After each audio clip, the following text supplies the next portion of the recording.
Walt, another week, and no surprise, Uber's keeping the printing press hot. While Uber's keeping the printing press hot, Waymo's back, joining the action, making news.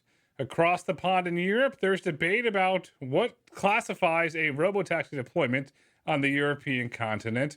Down in Austin, Elon and company released Tesla 14.3, but I gotta ask you, the city of brotherly love, they're throwing robots in the water. What's going on? I thought it was the city of brotherly love, not the city of raging against the robots. Can a robot climb a greased telephone, or excuse me, light pole? Because that's, when the Eagles win the Super Bowl, two in recent years, Grayson, they had to grease the light poles for people climbing. So it doesn't surprise me that maybe some AV rides that were bumping into people, or maybe not bumping into people, might have had something happen to them. But let's hope that doesn't continue, because we obviously want the robots and the autonomy cars to continue to proliferate. But yeah, Philly, you talk about, Grayson, you're always talking about, like, what are the weather conditions? Like, can Waymo, work in the snow, or this, that, and the other thing?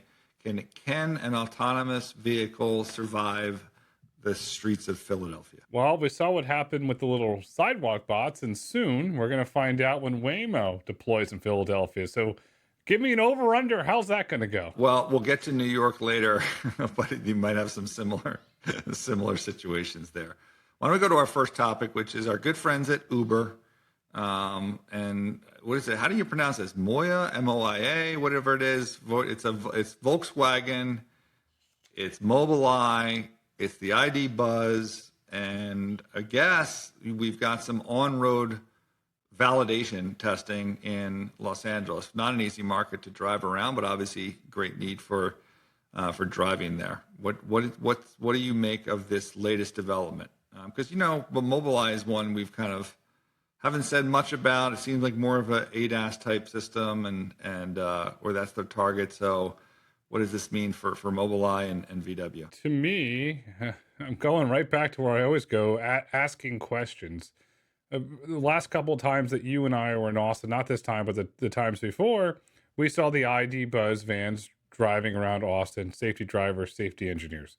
The question that I have on this deployment, that the validation beginning in Los Angeles, are these the vehicles that were in Austin where they shipped to LA? Because there's going to be 100 vehicles, and then will Austin become another market? So I know I'm putting on the honorary inspector hat here, but I'm really curious of how this is going to roll out, since they were testing in Austin for a very long time, very publicly. Well, maybe we should have some of our LA listeners try and spot them on the road. Look for these ID buzzes. Look for the license plates, because I'm not sure that you would see a license plate switch there. You look for a Texas license plate on those cars. If we see a Texas license plate, that's a really good sign. I mean, there is precedent in the market when Tesla deploys the Model Ys for robotaxi validation. You look very closely, they do have Texas plates. So something we're going to be able to watch. And I also want to see in the validation area in Los Angeles, where is VW, MOIA, Uber going to test?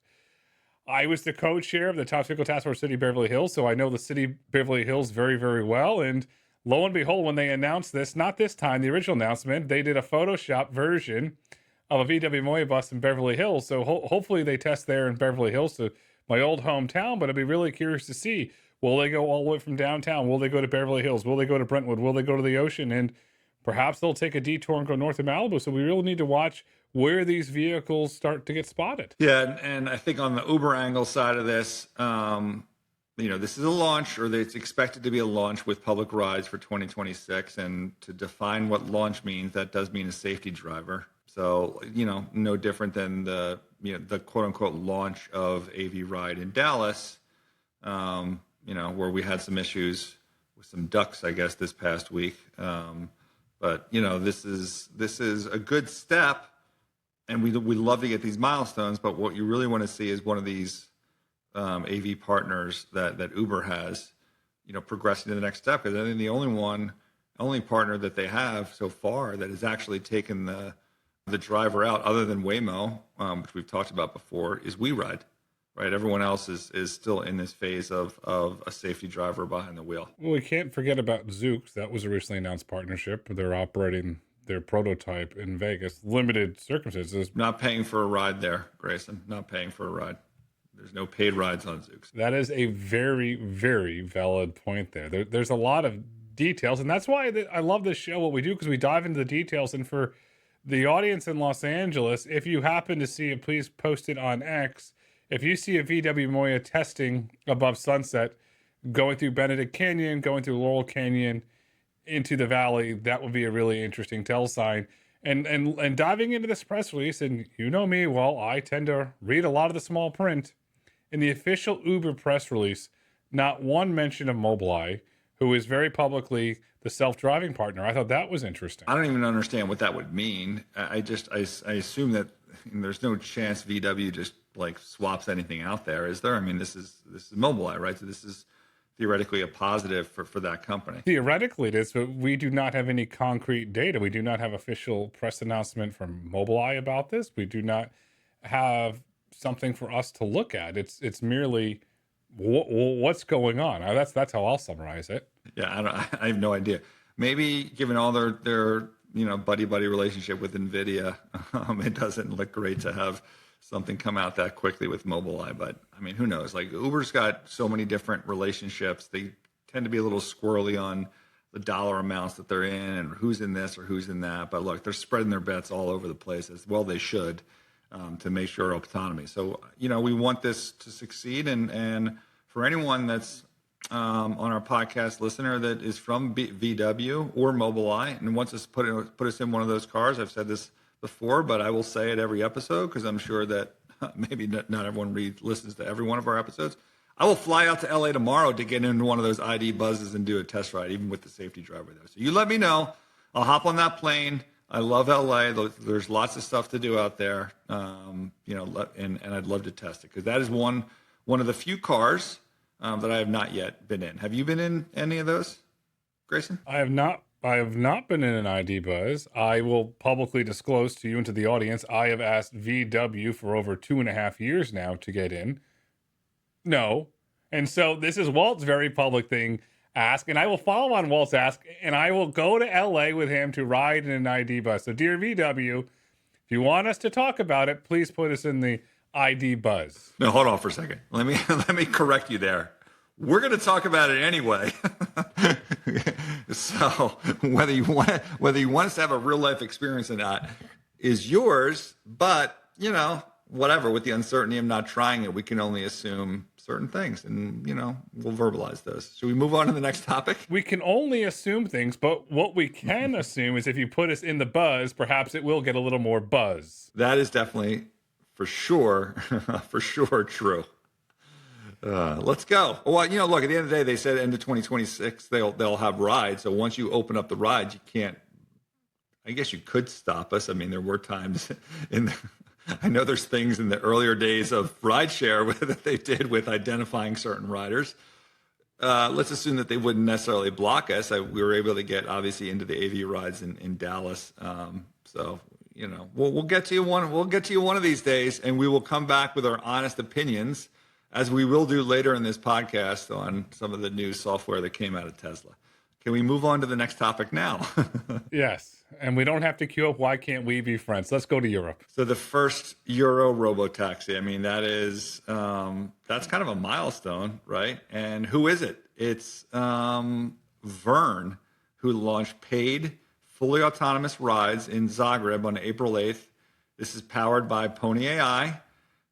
It's the first commercial, meaning you're paying for the rides, Robotaxi service. Those rides will also soon be available on the Uber app because I don't know how long ago, was very recently announced this relationship Uber did with Verne and Pony.ai. Does this one have a safety driver or not, Grayson? It does have a safety driver, and it's I'll say a complicated relationship, which I've documented in This Week in the Autonomy Economy newsletter. And how this unfolds, I'm going to reserve judgment until we get a public statement from the EU regarding the entire operation. So here in the United States, man, we got all kinds of technology and launches with paid rides. In Europe, this is like their milestone to get their first one that's paid, but there's still a safety driver there. So again, congrats. And look, the technology partner here, we care most about the technology layer here on Autonomy Markets. Obviously, Uber's important and Verne's important and the OEMs and all these people, but the technology level is what we care about the most. Hey, Pony, WeRide's already driver out with Uber. So you might want to, try and move on along with that development to keep up with your peer in China. Yeah, I mean, WeRide is making strides. There's no denying that. If you look at company making strides, and the clear leader, despite the bows and arrows, everybody send them now because I'm ready for them, is Waymo. They're the only company in the world operating at the scale they are with, drumroll please, no safety driver. The no safety driver is the global benchmark. There it is. Okay, so that's fine, but Verne and Pony and Uber beat them in terms of paid ride. But you're right, they can leapfrog them by being the first to launch in Europe, let's say, with driver out. And look, maybe WeRide will be next. Like I think WeRide would, Germany would be a good market for them to go and do their own paid rides with obviously initially with someone behind the wheel as they kind of test those markets. What's the one name that I haven't mentioned, Grayson, that's actually located in Europe that doesn't even seem to be a part of this conversation that we're having on who's next and who has commercial rides in Europe? Well, there's a thing called Brexit, Walt. So the EU and the UK are no longer together. Sorry. Oh, man. Yes, I'm an idiot. Yes, that is true. It doesn't count as Europe. Okay. What technology provider who you might think could get into Europe is not there? It's Wave. Wave is the answer. Wave is the answer. Where is Wave and their level 4 progress, even with a safety driver in taking commercial rides? When should we expect Wave to be in a market, Grayson? Europe, do not know. Based on statements from Uber and from Wave, it looks to be Q4 2026 in London, which is the UK, not Europe.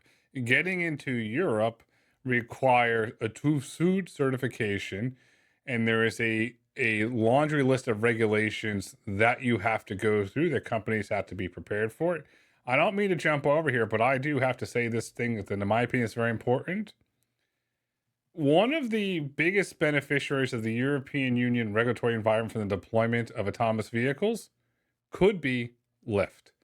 Their acquisition of Free Now and their deployment of FlexDrive to the EU could actually serve as a massive competitive advantage for Lyft in that market. I like the way you think. It's like a Trojan horse. You're using these service functions to help you in your progress. Anything it takes. Like when you talk to a lot of these companies in terms of what they think their limitations are, it's less about maybe cars initially and just some of the regulatory things that still exist in all these markets around the world. So I have this note here on getting back to Pony and Verne and Uber, and that they're already in permit discussions with 11 additional EU.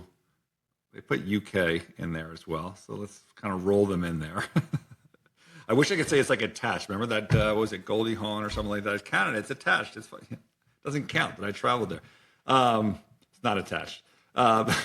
Who has these permit discussions? Like who is doing the lead there? Is it Verne? Is it Pony? Like where are these? How do the permit discussions work, as far as you know? So on the Verne stuff, I'll give you data from this. I'm citing this data to the EU Transparency Registry, which is public data that anybody can go through to look at it. Verne has been leading the negotiations with the European Union because the company took a COVID stimulus to build out the Verne program. Whether they got an extension for a milestone, I'm not going to comment on because, again, we do not have a statement. But every dialogue between Verne and the EU as it relates to deploying Robotaxis, building software, and building in the EU, all the documentation has been Verne leading those discussions. However, that could have changed when Uber entered the picture. I do not know, but all the available data that we have says that it was Verne. Well, that's a good heads up. Let's head back to the U.S. Let's go from the nice streets of Europe to Nashville, Tennessee, the musical. I want to say the music capital, right? Because I think maybe Austin, because since there's so much more autonomy going on in Austin, I think that will take the leadership on music capital. But in Nashville, Waymo opened a 60 square mile service. This is the market that they're partnered with Lyft, but this initial launch doesn't include Lyft. It's just the Waymo one. And why is that? The reason is Flex Drive, which Grayson was just talking about, this service component, which as a reminder, it was more like a rental car thing. Like you bring your car back once a week and then that's how you're servicing. So changing that to being like a daily thing is that's a different thing. And then they're building this, as I believe, from the ground up. There wasn't like an existing Flex Drive there. Flex Drive ground up building. And I think they were just like, whatever, starting the shovel dig or whatever a couple of weeks ago. So like, we're not going to see Lyft, I don't believe, in this market until the fourth quarter. At the earliest. It is, I think, a pretty critical part of the Lyft autonomy story to get this going. It's Waymo, right? You're getting Waymo cars on there. You're proving out Flex Drive. We will go there as soon as this thing is live and see, how much better it is than the handful of depots that only you and I have visited. So we have this, from a visible comparison standpoint to see how much more efficient it is, because this is what Lyft pitches to investors on what the differentiation will be in terms of how Flex Drive operates so much more efficiently. So, great for Waymo, another market, right? It's almost like old hat to these guys, like just cranking out markets, cranking out cars.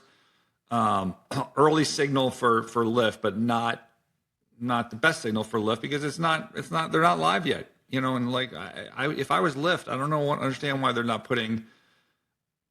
I shouldn't criticize. Like it takes time to build these things. We've seen how the time it takes for these things go up. But Grayson, we've seen some quick ones get slapped together from Waymo in terms of these service depots. Have we not? We have. I am under the assumption, based on this tweet that I'm going to read you from David Risher, the CEO of Lyft, where Mr. Risher said, Lyft's Flex Drive cars is already on the ground in Nashville, prepping to manage Waymo's fleet as they scale. Charging, cleaning, maintenance, and more. The infrastructure required is amazing. More on that soon. So based on that statement on X, it appears that the depot is not built.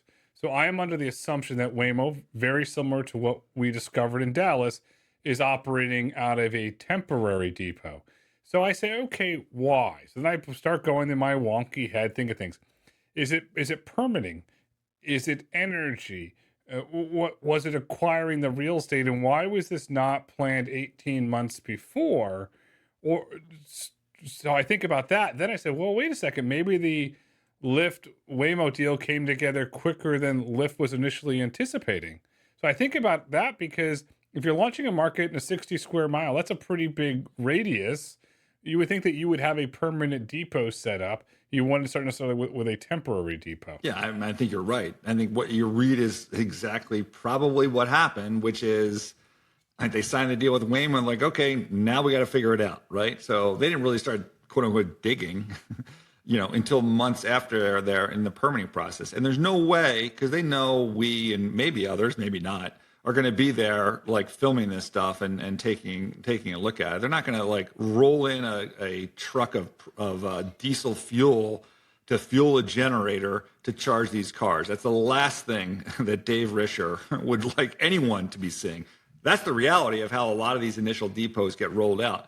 You got the fuel with the generator, then the generator to the natural gas line, and then ultimately you finally get the electric company to show up and do this thing, which that takes time. And like, look, I don't even know, like, given how long it takes to do these things, like maybe they can't hit the Q4 timeline, and maybe if we do go there in Q4, we will see a generator hooked up to a natty gas line, as opposed to the charging that's going to be required to get this thing to move. So we'll see. We'll see how that plays out. But you're right; these are natural things. But the point is, like, Lyft wasn't going in there pitching to Waymo like, "Hey, we're already building Flex Drive in Nashville." Again, speculation, but but it probably wasn't in process. It started in process after they effectively awarded them that market with this new structure of relationship that Lyft has with Waymo, which is obviously very different than the type of relationship that Uber has with Waymo. Which I think about, we do not have a timeline of when the depot will be completed. We do have a timeline of when it could be on Lyft, which is Q4.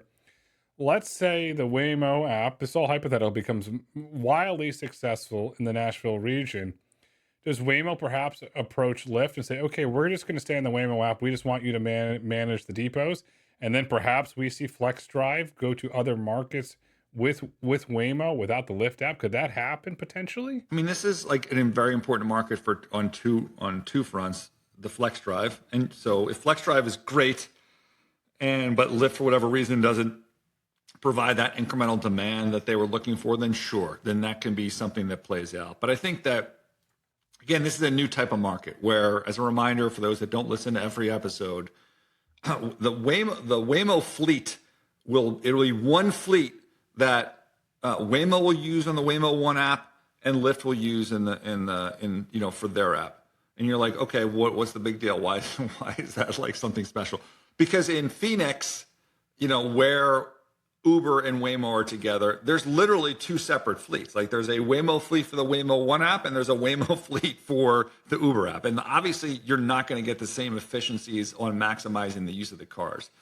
Not even sure why that market hasn't modified one way or another. Like, okay, just give Uber the entire market or not. Like, I don't understand what the point of that. They've had enough time to test that out. Maybe we'll see that play out in the coming months in terms of Phoenix. But, so I think that Grayson, maybe if it's a complete botch, then you're right. Then maybe they just move forward with FlexDrive. But my guess is it'll give Lyft an opportunity to try and test additional markets. And look, maybe this is a narrative changer for Lyft where, as Uber is playing around with all these autonomy companies with safety drivers in them and potentially losing or not gaining additional markets with Waymo, that Lyft becomes the kind of quiet second partner for Waymo in more and more markets. We'll see. Only time will tell.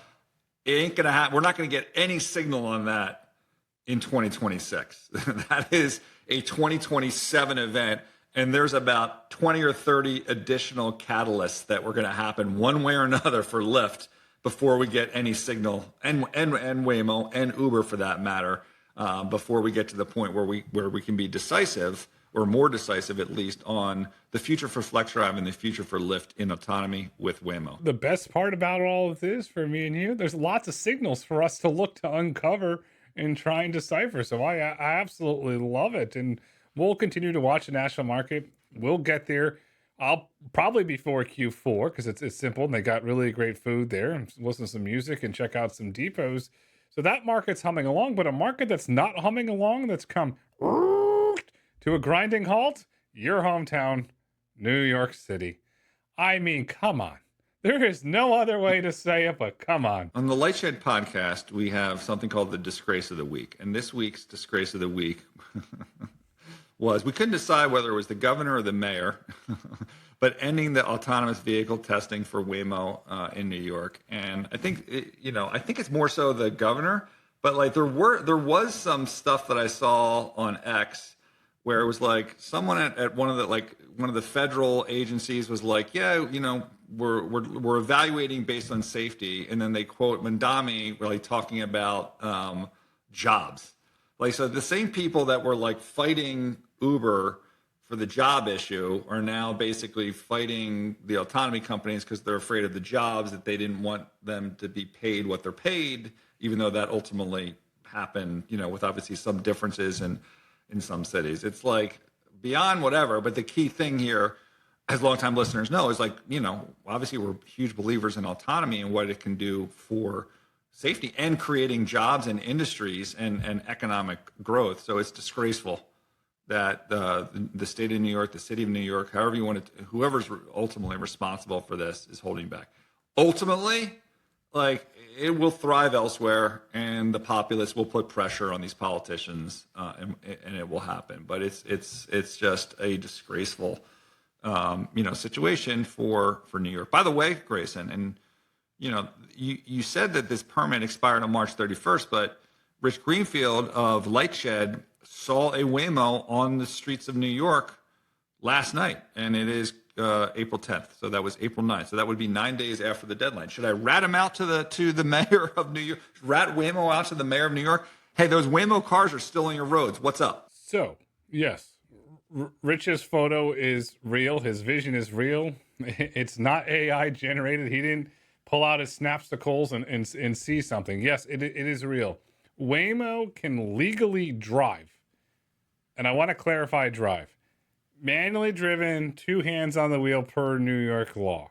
So the vehicle that Rich saw was manually driven. They can no longer activate autonomous mode with a safety driver, but they can manually gather data. And I gotta say, I give Waymo a lot of credit for not saying, you know what, we're going to fold up shop and go home and say, you know what, no, we're going to show a sign of strength. That's what we're going to do. We are going to show New Yorkers that we want to be a part of this city. And as Frank Sinatra once famous saying, if you can make it here, you can make it anywhere. That's right. And why is Waymo doing this? Because we got data out of Emerson College that a majority of New Yorkers think New York City's on the wrong track. Well, trying to ban Waymo for politics to protect your political beliefs is another example of New York being on the wrong track. I really appreciate that rant from Florida man about my home state and home city. But I guess the point is, what do you get out of driving the car? Like, can you get the same data if someone's actually driving this vehicle there, or are they just basically driving this? It's like putting up that gigantic rat in front of I don't know if anyone's been to New York, and if the unions are going against something, though, there's this giant inflatable rat. So is this like they're going to just drive these Waymos back and forth in front of the mayor's residence to say, hey, we're still here? No, that's a great idea. Yeah, the inflatable rat. Oh God, I could tell you stories about that thing. It's pretty distasteful is the words that I'll use when they roll out this rat to try and put pressure on people. If I was running Waymo, if I was Kedra, I was Dimitri, I'm putting that thing in Soho. I'm putting that thing in Times Square. I'm putting it up by Central Park. I'm going where the tourists are. I'm starting to build a buzz around this thing, to build a political pressure campaign. And why do I say that? Because Waymo has spent millions of dollars lobbying New York City and New York State to change this. That's what I would do. But from a data collecting standpoint, Waymo is gathering an immense amount of data from those sensors. So it's not a matter of if Waymo will deploy in New York City. It's a matter of when Waymo will deploy in New York City. Their timeline, when the regulatory catches up from continuing to drive and gather this data, and I want to clarify, the vehicle fleet is roughly 8 vehicles, is what's been publicly reported. Their timeline to deploy will only accelerate. All right, so that was a long way of saying that yes, they are getting data with the driver in there, even though they're driving the wheel, or no, or they're not getting the data, and you're basically just like a billboard that's going to be driving around the city to somehow.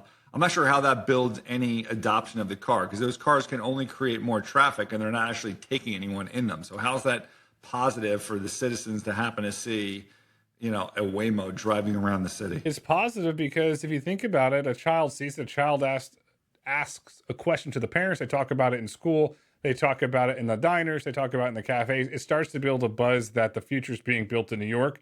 And we are seeing some movements from local city council members and from state assembly members that they want innovation to be built in New York. So it's positive there. On the data collection standpoint, we are seeing the same thing happen in Washington, D.C., which is another, I would say, clusterfuck from a deployment standpoint of politics. And they're driving and gathering data. So what Waymo's doing is saying, okay, we are going to figure out the policy. And oh, by the way, when the policy says it's legal, we're going to be able to deploy these much faster. So I give Waymo a lot of credit on not backing down. So it's data, and it's a mobile billboard. That's fine. If I put a picture of this and just play dumb and be like, oh, I thought these things were banned. What do you think? What kind of response am I going to get? Should I try that later? Try that over the weekend. I saw this Waymo in the city. I thought this test was banned. Like, tag the mayor and see what happens. Should I do that or no? My X account has been getting a lot of interesting inbounds as I've been talking about this, and there are several individuals in there that have tagged the mayor. Crickets. So I'm under the assumption, based on the several tweets of tagging the mayor, crickets. If you can break through, you can do it. I'll do my best. Okay, so Waymo, the other stuff that's going on with them is the Zeekr that they now call the Ojai. This is Geely, Chinese electric vehicle. Looks like a nice kind of custom made for them. This nice van is going to be insured and serviced in San Fran. The vehicle's been showing up in users' apps, so we're definitely looking for people's opinion on how that ride feels. They're going to supplement rather than obviously replace the I-Pace. Those I-Paces still can, I think, go on for several more years. They're, obviously a decent car. other than the times when San Francisco residents, burn them. So yes, it will. They will supplement, and in the case of those that get burned, replace. So we still have about, I think, 500 I-Paces left that are yet to be upfitted. So we're almost through that inventory. Then we start the Zeekers, and then the one I'm looking forward and I'm most optimistic for is those Hyundai coming off the line. So we hope to get an update on that at some point on when those things will be cranking out. Hopefully we'll get an update sooner rather than later on the Hyundai stuff. What we do know, Kia, which is a division of Hyundai, hosted an investor day, and they were talking about Robotaxi. So the Hyundai Corporation is out there actively talking about it. So hopefully we do get an update. And something that we did get an update. You got the update. I didn't. You got Tesla 14.3. What is it? Magic? I mean, what is it? I can't remember what Elon said exactly about 14.3, but I think there was some kind of hype on, once we get to 14.3, I don't know if the skies were going to open, but something magical was going to happen. And to listen to some YouTubers, that did happen. That did not happen. Always truth, man. Like, again, and I said this on I've said this before, like, if you have like a 4K television and you go to 8K, like, or whatever the numbers are, 2K, 4K, whatever the numbers are, honestly, like, unless you're like literally in the Best Buy and looking at them right next to each other, I'm not sure you can tell the difference. And I would say the same thing about this, like, the 14.2. Whatever, the thing before this felt pretty smooth and pretty good. So I'm not sure that there's much of a change here. So like, I'm gonna do a both sides on this one, right? I'm gonna challenge those that like claim that there's like some magical smoother change, that this is awesome.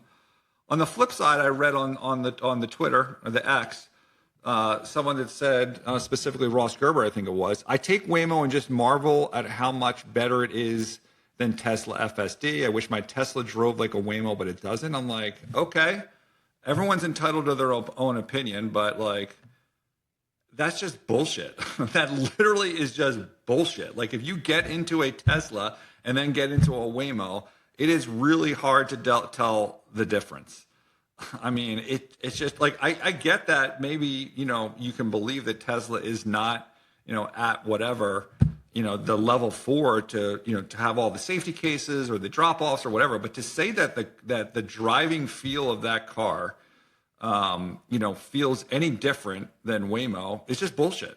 Like, it just, I mean, again, my opinion, and just like it's bullshit for someone, in my opinion, to say that 14.3 is some major step up from 14.2 in terms of the feel. Okay, with that, now let's take that, put it in a box, put it away, have fun with it if you want.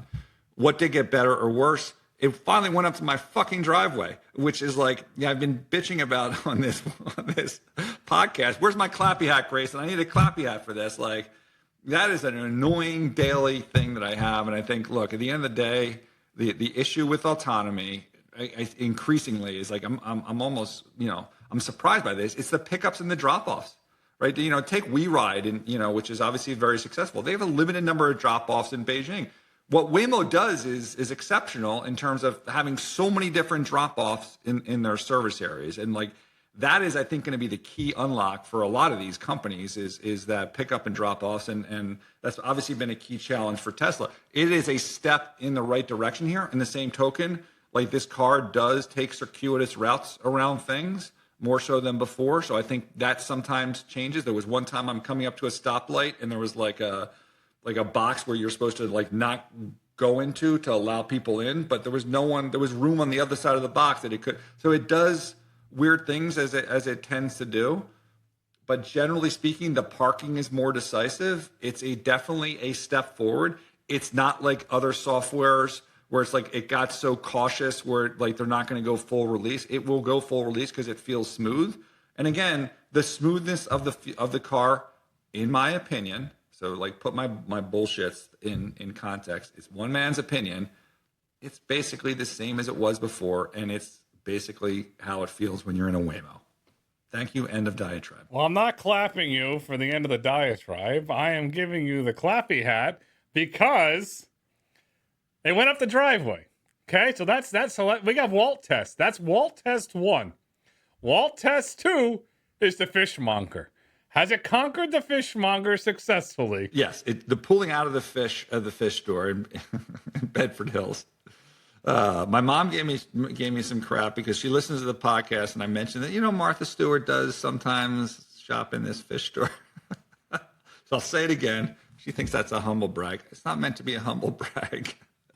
It's better. It's not like life changing. And I don't remember enough what Elon said is about 14.3. But look, he's now on the tape on 15. Like, well, once we get for 15, Elon says we'll far exceed human levels of safety, even in completely unsupervised and complex situations. Who knows what the timeline is for V15?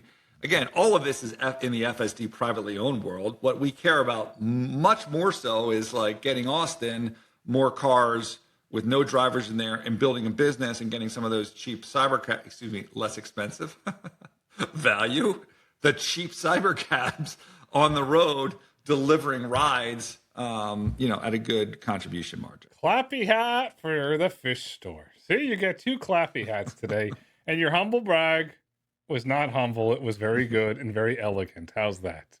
Very elegant. Hi, Mom. See, you got a hi, Mom in there. Well, on Robotaxis, the fascinating part with Robotaxis is that we're seeing they're popping up in more cities across the United States. We're seeing all these photos pop up on X. Yeah, I mean, they're getting ready, but they still got to get the technology and the drivers out. Let's build a model on this. So anyway, I'm happy with my FSD. I use it every day. It's great. Level 2++ as a business, by the way. I don't know if we want to cover this on Autonomy Markets, but like that will be a large business in and of itself, right? Because it's a pleasure to drive. I don't understand. I think Tesla has done a horrible job at advertising. Forget about level 4 and FSD, just like how it just makes the comfort of your ride more safe, and just a lot easier, to drive that way when you're basically supervising this thing as opposed to having to be behind the wheel. It's night and day. This is my humble opinion. I believe that every manufacturer around the world, not named Tesla, secretly, or you use the word desperately, wants their own version of FSD.